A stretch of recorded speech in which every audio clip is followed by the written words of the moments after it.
नमस्कार विद्यार्थी मित्रों, एसएन विद्यालय परिवार द्वारा चालता आ ई लर्निंग प्रोग्राम में फरी एक वखत आप सौનું हार्दिक स्वागत है। આપણે ગયા લેક્ચરમાં આર્થિક વૃદ્ધિ અને આર્થિક વિકાસ આ બે વચ્ચેનો તફાવત જે પડે એને સમજવાનો પ્રયત્ન કર્યો હતો।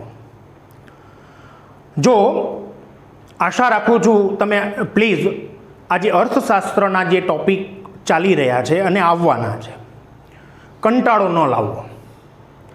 ધાર્યું હોત તો આપણે અગાઉના જે 7 પ્રકરણ છે, મેં તમને અગાઉ પહેલા લેક્ચરમાં કીધું હતું કે વારસા સંબંધી ચેપ્ટરો મૂક્યા છે, એકદમ સહેલા, તમને સરળતાથી ખબર પડી જાય એવા। એ જ રીતે વચ્ચેનો પાર્ટ 8મા પ્રકરણથી લઈ અને 14મા પ્રકરણ સુધીનો ભૂગોળ જે સેક્શન છે એમાં પણ એવા જ ચેપ્ટરો છે જે કદાચ તમે તમારી રીતે એકવાર સમય મળે એમ જો ધીમે ધીમે વાંચો તો તમને પણ એમાં રસ પડે, તમને પણ એમાં સમજાઈ જાય। અને બીજું સમજવા કરતાં એમાં સ્વીકારવાનું જાજું છે, સરળતાથી આવડી જાય। જાણી જોઈને આપણે આ અર્થશાસ્ત્રનો જે ટોપિક એમાંય પહેલું પ્રકરણ શરૂ કર્યું એનું કારણ એક જ હતું કે આ એવા પ્રકરણ આવશે જેમાં તમારે કદાચ ક્લાસમાંય પણ આપણે ભણીએ છતાં થોડા રિવિઝનની જરૂરિયાત પડતી હોય છે। એટલે વધારે ચર્ચા હું કરતો નથી, સમયાંતરે આપણે બધું જ આયોજન કરીશું। પણ ફરી એક વખત તમને કહું કે આવા જે ટોપિક, આવા જે પ્રકરણો હું ભણાવું એમાં કંટાળો તમે ન લાવો, પૂરા મનથી એકદમ જેને કહેવાય તમને આમ રસ જાગે અને તમે આ વિડીયો લેક્ચર જુઓ એવી આશા સાથે આપણે આ ટોપિકને આગળ વધારીશું। આજે આપણે નવો ટોપિક શરૂ કરવા જઈ રહ્યા છીએ અને એ ટોપિકનું નામ છે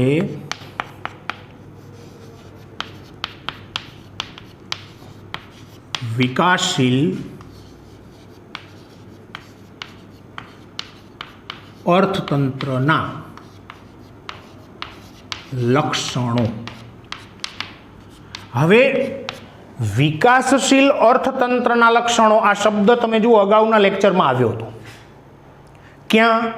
તો આપણે આર્થિક વૃદ્ધિ અને આર્થિક વિકાસ એ બે વચ્ચેનો તફાવત ભણ્યા। એમાં મેં તમને 3 મુદ્દા કીધા હતા।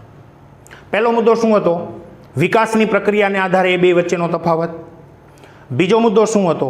અર્થતંત્રમાં થતા પરિવર્તનને આધારે એ બે વચ્ચેનો તફાવત। અને ત્રીજો જે મુદ્દો હતો એ વિકસિત દેશ અને વિકાસશીલ દેશ એ બેના સંદર્ભમાં આર્થિક વૃદ્ધિ અને આર્થિક વિકાસ વચ્ચેનો તફાવત આવ્યો તો આ શબ્દ। તો હવે જો હું તમને એક વસ્તુ કહું કે દુનિયાના જે દેશો છે એને આર્થિક દ્રષ્ટિથી બે જ ભાગમાં વહેંચવામાં આવ્યા છે, એક વિકાસશીલ દેશો અને એક વિકસિત દેશો। વિકસિત અને વિકાસશીલ દેશો આ બે ભાગ પડ્યા। શેના આધારે પાડવામાં આવે છે? તો એમાં મુખ્ય માધ્યમ તરીકે માથાદીઠ આવક ગણે છે। એટલે તો હું તમને આપણા પાઠ્યપુસ્તકનું જ ઉદાહરણ અહીંયા કહું કે વિશ્વ બેંક જે છે એને ઈસવીસન 2004માં એવું કીધું હતું, વિકાસ અહેવાલ બહાર પાડ્યો એમાં કે જે દેશની માથાદીઠ આવક $735 કરતાં ઓછી હોય એને વિકાસશીલ દેશ ગણવાના। કોણે કીધું? વિશ્વ બેંકે। ક્યારે કીધું? 2004માં। એમાં એને જે વિકાસ અહેવાલ બહાર પાડ્યો એમાં શું કીધું? તો કે જે દેશની માથાદીઠ આવક $735 કરતાં ઓછી હોય એને વિકાસશીલ દેશ ગણવામાં આવે છે। તો વિકસિત કોને કહેવાય? એકદમ સહેલી વસ્તુ, $735 કરતાં જેની આવક વધુ હોય માથાદીઠ આવક એને વિકસિત દેશ ગણવાના। તો હવે તમે જુઓ આ વિકાસશીલ દેશો જેટલા છે એમાં આપણને કયા લક્ષણો જોવા મળે? સમજવું એકદમ સહેલું પડશે કારણ કે આપણો દેશ વિકાસશીલ દેશમાં જ આવે છે। પણ એ પહેલાં તમે એના જે લક્ષણો છે, 9 લક્ષણ છે, એ 9 લક્ષણો આપણે યાદ રાખવા પડે। તો એ લક્ષણો આપણને ઝડપથી યાદ રહી જાય એના માટે આપણે એક સૂત્ર બનાવ્યું છે અને એ સૂત્ર છે આ બેવની કૃપાએ ગરીબી દ્વિમુખી. ફરી એકવાર, આ બેવની કૃપાએ ગરીબી દ્વિમુખી. આટલું તમે યાદ રાખશો એટલે તમને લક્ષણો સરળતાથી યાદ રાખવા માટે મદદરૂપ થશે. હવે જો પહેલાં હું તમને લક્ષણ એક એક જણાવી દઉં. પહેલો અક્ષર શું લીધો? આ. તો એના ઉપરથી લક્ષણનું નામ છે આવકની વહેંચણીની અસમાનતા. આ પરથી આવકની વહેંચણીની અસમાનતા. બીજો અક્ષર શું છે? બે. તો બે પરથી બેરોજગારી. ત્રીજો અક્ષર છે વ, વસ્તી વૃદ્ધિ. ચોથો અક્ષર છે ની, નીચી માથાદીઠ આવક. પાંચમો અક્ષર છે ક્રુ, કૃષિ ક્ષેત્ર પર અવલંબન. ત્યાર પછીનો અક્ષર છે છઠ્ઠો પા. તો પાયાની અપર્યાપ્ત સેવાઓ. સાતમો અક્ષર તમે જુઓ એ છે. એમાં આપણે થોડુંક પરિવર્તન કરીએ છીએ. જો એની જગ્યાએ આપણે અહીંયા યાદ રાખવાનું આ લેવાનું. આંતરરાષ્ટ્રીય વ્યાપારનું સ્વરૂપ. પછીનો એટલે કે આઠમો જે અક્ષર છે અથવા શબ્દ આખે આખો લઈ લેવાનો છે, જેમ કે ગરીબી. અને આ પણ આખો શબ્દ લઈ અને છેલ્લું નવમું લક્ષણ છે દ્વિમુખી અર્થતંત્ર. જો સૂત્ર પણ સરળતાથી યાદ રહી જાય એવું છે. ફરી એક વખત ઝડપથી જોઈ લઈએ તો આ શું છે? તો કે વિકાસશીલ અર્થતંત્રના લક્ષણો જણાવો. આવો પ્રશ્ન પૂછાય. તો એના માટે આપણે પહેલા સૂત્ર ગોખી નાખશું. આ બેવની કૃપાએ ગરીબી દ્વિમુખી. હવે એક એક અક્ષર ઉપરથી ઝડપથી જોઈ લો. જો આ એટલે તો કે આવકની વહેંચણીની અસમાનતા. બે એટલે બેરોજગારી. વ એટલે વસ્તી વૃદ્ધિ. ની એટલે નીચી માથાદીઠ આવક. કૃ એટલે કૃષિ ક્ષેત્ર પર અવલંબન. પા એટલે પાયાની અપર્યાપ્ત સેવાઓ. એ અહીંયા થોડુંક ધ્યાન રાખજો. એ પરથી આપણે અહીંયા શું લીધું? આ આંતરરાષ્ટ્રીય વેપારનું સ્વરૂપ. અને અહીંયા આખો શબ્દ લઈ લીધો ગરીબી. તો ગરીબી. અને દ્વિમુખી તો દ્વિમુખી અર્થતંત્ર. આ વિકાસશીલ દુનિયાનો કોઈ પણ દેશ હોય એના અર્થતંત્રની અંદર આ 9 લક્ષણો જોવા મળે છે. હવે અહીંયા પૂરું થતું નથી. 9 લક્ષણને આપણે સમજવાના છે. એટલે બરાબર ધ્યાનથી તમે સમજવાનો પ્રયત્ન કરજો હું કયા લક્ષણમાં શું ચર્ચા કરું છું. ચાલો, પહેલું જ લક્ષણ છે આવકની વહેંચણીની અસમાનતા. હવે આ શું કહે છે એ પહેલાં તમે સમજો. જો આવકની જે વહેંચણી એની અસમાનતા છે એટલે તો હું તમને અહીંયા ઉદાહરણ દ્વારા જ સમજાવવાનો પ્રયત્ન કરીશ કે આપણા દેશની અંદર તમને હું ચોક્કસ આંકડા પણ આપું કે ટોચના 20% લોકો રાષ્ટ્રીય આવકમાંથી 40% હિસ્સો ધરાવે છે. તળિયાના એ પણ 20% લોકો જે રાષ્ટ્રીય આવકમાંથી માત્ર 10% હિસ્સો ધરાવે છે. હવે સમજો બરાબર. ટોચના એટલે કોણ? જે ધનિક છે, જે ધનાઢ્ય છે, ખૂબ જ પૈસાવાળા. તળિયાના એટલે કોણ? ગરીબ, જેને 2 ટાઈમ ખાવા મળતું નથી એવા. હવે તમે ધ્યાનથી જુઓ, આપણા દેશની અંદર જે કુલ આવક છે, જે આ ઉત્પાદનના સાધનો, જે બધી સંપત્તિ છે, એ તમે આંકડા પરથી જોઈ શકો છો કે આ પૈસાવાળા જે છે એ 20%. આપણે અહીંયા ગરીબોને કેટલા લીધા? 20%. પણ રાષ્ટ્રીય આવકનો કેટલો હિસ્સો આમની પાસે છે? તો કે 40%. વધુ કહી શકાય. અને ખરેખર જેને જરૂર છે એને કેટલા ટકા છે? 10%. તો તમને આમાં સમજણ પડી જવી જોઈએ કે આ બહુ જ મોટી જે આવકની કે સંપત્તિની કે ઉત્પાદનના સાધનો જે છે એની જે વહેંચણી થયેલી છે એ એકદમ તમને અસમાન જોવા મળશે. તો આના ઉપરથી બીજું એક એ પણ સાબિત થાય છે. શું સાબિત થાય? તો કે રાષ્ટ્રીય આવક અને જે સંપત્તિ છે એનું કેન્દ્રીકરણ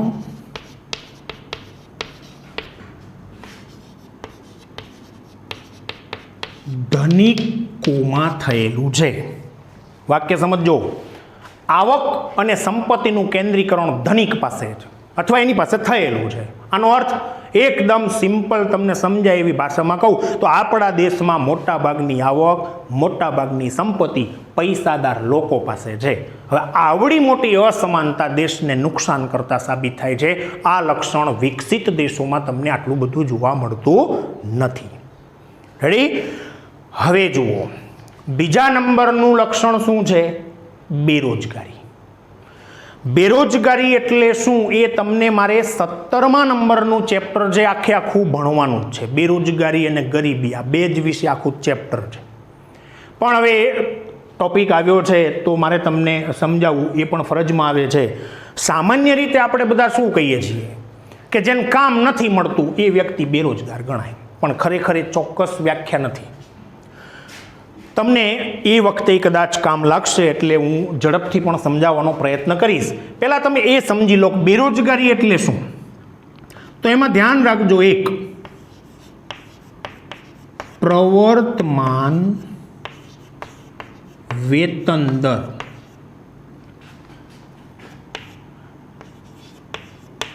ઈચ્છા, શક્તિ, લાયકાત અને કામની શોધ. જો હવે હું વ્યાખ્યા બનાવું છું, બરાબર ધ્યાનથી સાંભળજો, તમારે 17મા ચેપ્ટરમાં પણ આ વ્યાખ્યા કામ લાગશે.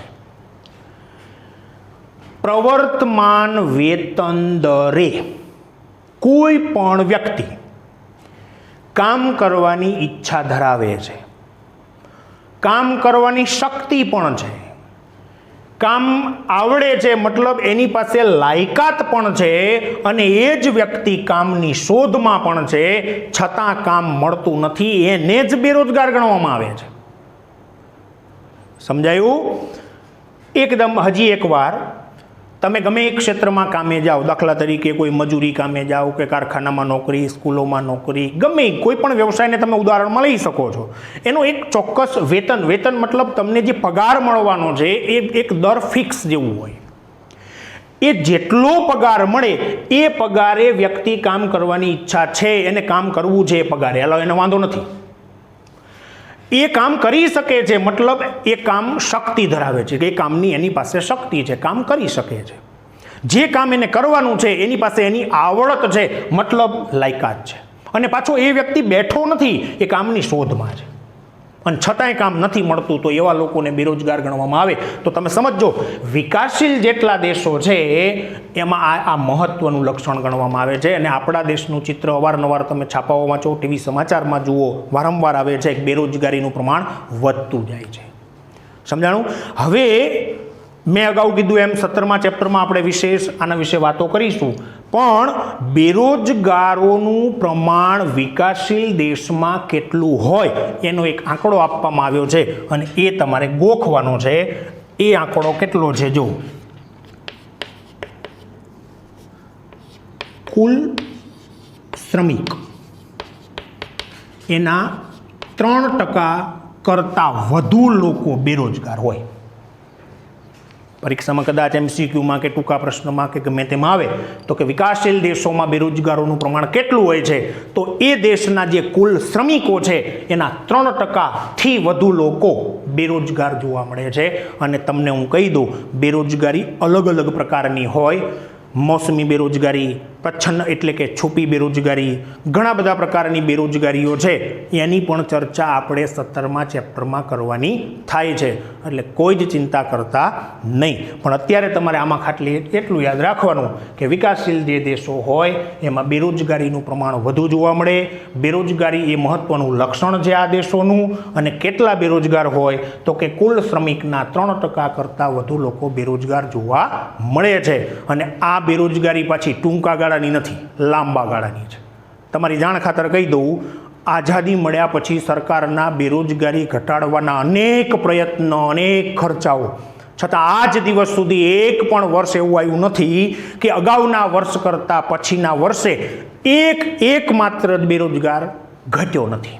એનો મતલબ સતત બેરોજગારી વધે છે. તમે વિચાર કરો કે વ્યક્તિને કામ જ ના મળે તો આવક મળે?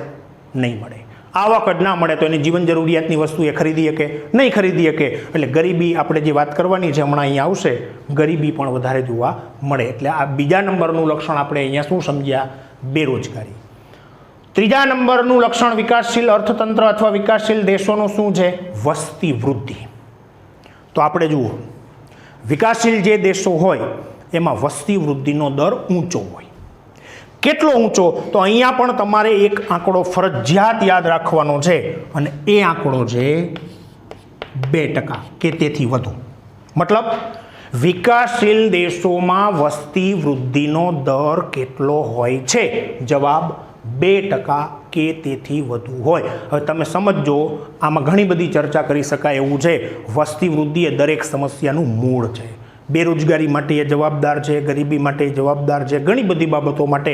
જેમ જેમ આપણે ઇકોનોમિક્સના ચેપ્ટરો અગાઉ હવે પછીના ભણતા જઈશું ને, એમાં બધી જ ચર્ચાઓ આવવાની છે. એટલે કોઈ પણ એક મુદ્દામાં વધારાની ચર્ચા કરવા હું રહેતો નથી. પણ આમાં તમારે ખાલી એટલું જ યાદ રાખવાનું કે વિકાસશીલ દેશોમાં વસ્તી વૃદ્ધિનો દર ઊંચો હોય છે.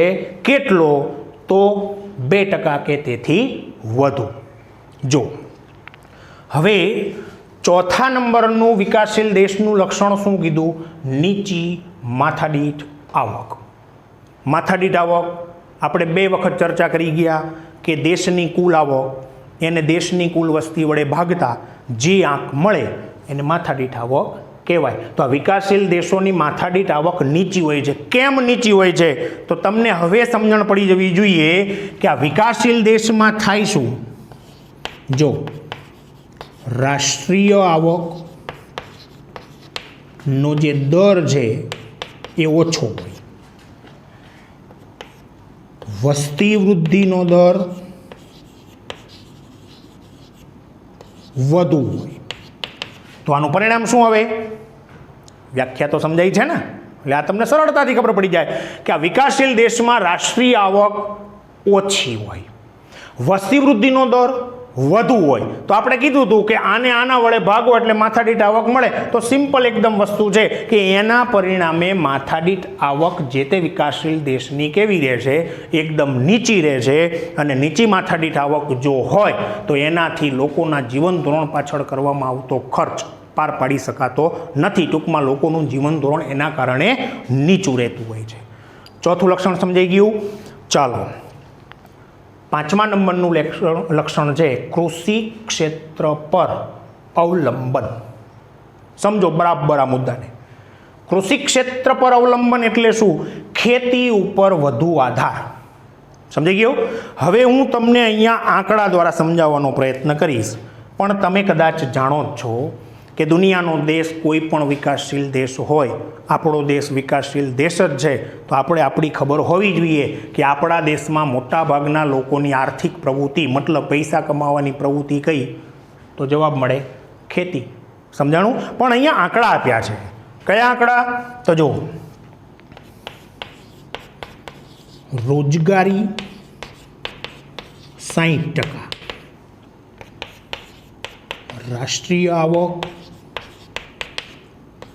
25%. આ શું છે આંકડા? ધ્યાનથી સમજો. આ એવું કહેવા માંગે છે કે વિકાસશીલ દેશોમાં 60% લોકો ખેતીમાંથી રોજગારી મેળવે છે. એ જ વાક્ય બીજી રીતે કહેવું હોય તો વિકાસશીલ દેશમાં 60% લોકો ખેતી પર નભે છે, કૃષિ ક્ષેત્રમાં રોકાયેલા છે. તો આ આંકડો વધુ કહેવાય અને એટલે જ ટાઇટલ આપ્યું છે કૃષિ ક્ષેત્ર પર અવલંબન, આધાર રાખવો. એટલું જ નહીં, રાષ્ટ્રીય આવકમાં પણ ખેતીનો ફાળો કેટલો હોય? 25%. આ વધુ કહી શકાય. એટલે આ બે બાબત ઉપરથી એવું સાબિત થાય કે ભાઈ વિકાસશીલ દેશો કૃષિ ક્ષેત્ર પર અવલંબન વધુ રાખે છે. હવે જો નિયમ છે કે ભાઈ વધારે પડતા આમ તો જોઈએ તો બધા જ લક્ષણો આપણે અહીંયા ચર્ચામાં લઈ શકીએ છીએ, પણ મને ખુદને એવો એક અહેસાસ થાય છે કે આ અર્થશાસ્ત્ર તમે પહેલી વાર ભણી રહ્યા છો, વારંવાર અથવા લેક્ચરને જો હું લાંબો કરીશ અથવા બધા જ લક્ષણો સહિત હું સમજાવવાનો પ્રયત્ન કરીશ અને સમય વધી જાય તો તમે કદાચ કંટાળો અનુભવી શકો છો. એટલે અહીંયા આ 5મા નંબરનું જે લક્ષણ આપણે સમજવાનો પ્રયત્ન કર્યો, અહીંયાથી હું આ લેક્ચરને અટકાવું છું, કારણ તમને બધાને ખબર પડી ગઈ. હવે નેક્સ્ટ જ્યારે બીજો લેક્ચર આવશે ત્યારે આપણે જે આ 4 લક્ષણો બાકી છે એને સમજવાનો પ્રયત્ન કરીશું. તો આજે તમારે શું કરવાનું છે? વિકાસશીલ અર્થતંત્રના જેટલા લક્ષણો છે એનું મેં તમને સૂત્ર અહીંયા આપી દીધું છે. એ સૂત્રના આધારે તમારે 9 લક્ષણને યાદ રાખવાનો પ્રયત્ન કરવાનો છે અને હું આશા રાખું છું કે એ તમને યાદ પણ રહી જશે. અને શરૂઆતમાં મેં તમને કીધું હતું કે અમુક ચેપ્ટર તમારે કદાચ નોટ કરવા હોય તો લખી નાખો, પછી હું તમને એની સૂચના આપું. જો ચેપ્ટર નંબર 2, ચેપ્ટર નંબર 3, 5, 6, 9, 10, 11, 12, 13 અને 14. ફરીથી એકવાર ઝડપથી બોલી જઉં છું. પ્રકરણ 2, 3, 5, 6, 9, 10, 11, 12, 13 અને 14 આ જેટલા ચેપ્ટરના હું નંબર ક્રમાંક બોલ્યો છું એ ચેપ્ટર તમે સમય મળે, તમે આજે તમે હું એમ માનું કે આખો દિવસ રાત મોટાભાગે ફ્રી જ હોવ છો, તો આ ચેપ્ટરો તમે શાંતિથી વાર્તાની જેમ ગોખવાનો પ્રયત્ન ન કરતા. વાર્તાની જેમ 1 વાર 2 વાર 3 વાર વાંચતા જજો, જે તમને લાંબા ગાળે બહુ જ ફાયદામાં રહેશે. કારણ કે સામાજિક વિજ્ઞાન વિષય થોડો લાંબો છે અને આ એવા ચેપ્ટરના નંબર હું બોલ્યો છું કે જેમાં તમને વાંચવામાં પણ રસ પડશે અને એમાં કદાચ અમુક બાબતો એવી છે જેમાં કદાચ અમારી જરૂરિયાત ઉદ્ભવે, મારી જરૂરિયાત, બાકી ક્યાંય તમને તમારી રીતે એ વસ્તુ આવડી જાય એવી છે. જો કે એ ક્લાસમાં તો કરાવવાની થાય જ છે, પણ તમને એ વાંચવામાં રસ પડશે. વાંચેલું હશે 1 વાર 2 વાર 3 વાર તો તમને એ ફાયદો પણ દેખાશે. બરાબર? ઓકે, ચાલો હવે ત્યાં સુધી આપણે રજા લઈએ. જય ગુરુદેવ.